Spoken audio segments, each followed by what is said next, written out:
Assalamualaikum warahmatullahi wabarakatuh. Saudara-saudara sekalian, baru saja kita mendengarkan putusan Mahkamah Konstitusi terkait hasil akhir Pilpres tahun 2024. Putusan ini sebetulnya tidak mengejutkan. Putusan hari ini mengkonfirmasi bahwa kita semua termasuk MK tak kuasa menghentikan laju pelemahan demokrasi di negeri kita tercinta. Sebagai catatan, kami sangat bangga dengan 3 hakim MK yang menyatakan dissenting opinion. Yang saya muliakan Profesor Saldi Isra, Profesor Eni Nurbaningsih, Profesor Arif Hidayat. Mereka adalah orang-orang yang mulia yang menjadi harapan bagi tegaknya konstitusi dan kembalinya marwah Mahkamah Konstitusi ke depan. Dan mereka akan menjadi catatan indah dan baik dalam sejarah kita berbangsa dan bernegara. Profesor Saldi Isra tadi mengingatkan tentang keadilan substansial, bukan sekedar keadilan prosedural. Ini adalah catatan amat penting yang sayangnya terabaikan dalam proses demokrasi kita akhir-akhir ini. Artinya kita memiliki tugas yang masih panjang. Sebab demokrasi kita sesungguhnya masih ringkih dan harus terus-menerus dijaga dan dirawat. Namun kami masih menerima dan kita semua menghormati keputusan Mahkamah Konstitusi ini sebagai keputusan yang final dan mengikat. Saudara-saudara sekalian, perlu usaha kita semua untuk terus-menerus memperkuat demokrasi. Perlu sensitivitas kita semua untuk terus-menerus menjaga agar amanat reformasi tidak tergerus walaupun proses penggerusannya berjalan pelan-pelan, sedikit-sedikit yang seringkali membuat kita terlena. Kita semua sadar, kita masih harus kerja keras, harus kerja terus-menerus untuk menyadarkan publik luas bahwa institusi demokrasi yang kuat, yang berfungsi baik, itu sama pentingnya dengan institusi ekonomi yang kuat, yang berfungsi dengan baik. Keduanya, proses demokrasi, proses ekonomi, harus berjalan dengan baik, dengan efisien, efektif, dan menggunakan prinsip-prinsip yang benar. Oleh karena itu kita semua harus terus bekerja, harus terus merangkul dan memperkuat masyarakat, agar dalam proses demokrasi masyarakat kita bisa kebal terhadap imbalan-imbalan iming-iming jangka pendek dan tahan terhadap ancaman-ancaman, dan tidak ada lagi pihak-pihak yang melakukan itu pada masyarakat kita. Saudara-saudara, atas alasan ini semua, kami akan terus berkomitmen terhadap gerakan perubahan dengan cita-cita jangka panjang, memperkuat pilar-pilar demokrasi, serta menghadirkan keadilan dan kemakmuran bagi semua dalam kesempatan apapun yang bisa kita raih di masa yang akan datang. Cita-cita kita untuk membangun negara yang menjamin keleluasaan berbicara dan kebebasan mengkritik, negara di mana warganya bebas memilih tanpa iming-iming imbalan sesaat dan tekanan maupun ancaman. Ini tidak akan berhenti. Kita harus terus berjuang bersama-sama. Namun saudara-saudara, kepada seluruh para pendukung yang telah menitipkan aspirasi perubahan kepada kami sebagai capres dan cawapres, kami harus sampaikan, disinilah ujung perjuangan konstitusional kita dalam Pilpres kali ini.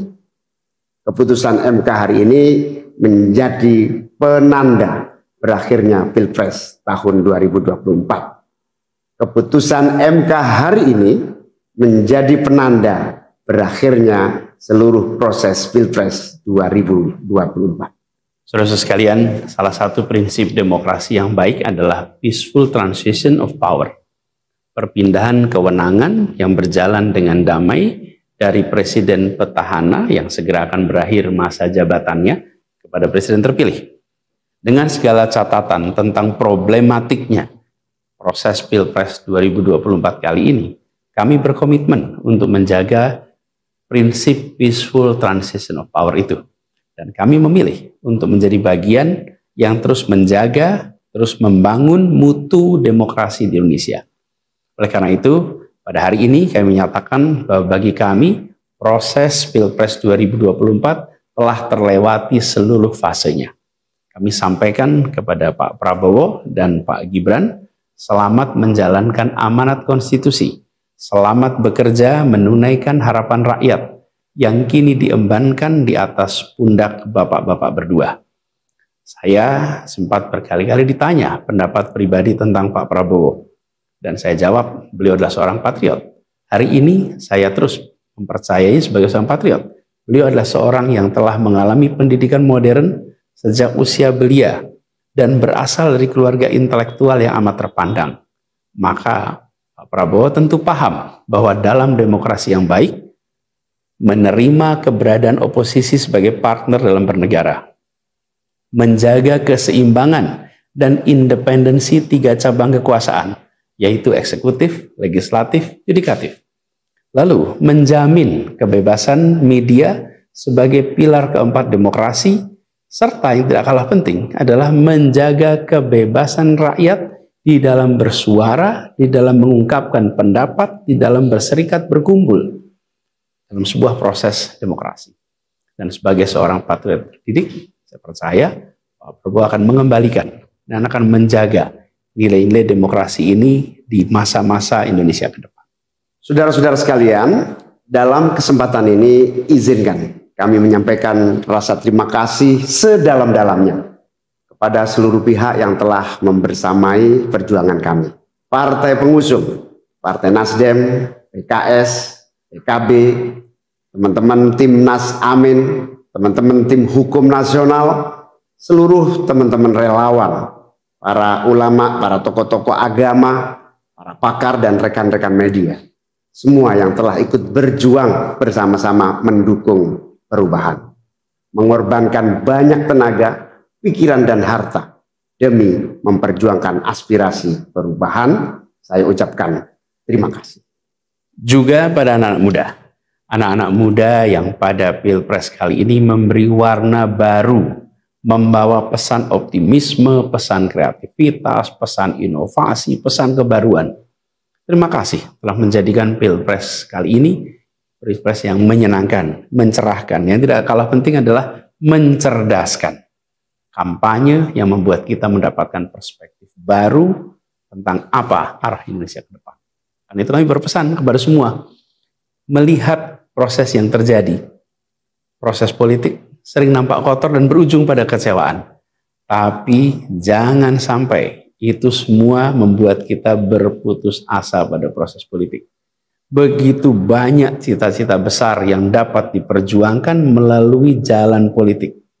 Bila saat ini kondisinya masih begitu mengecewakan, justru ini adalah tanda, ini adalah pengingat bahwa perlu semakin banyak dari kita semua yang mau berjuang di jalan politik.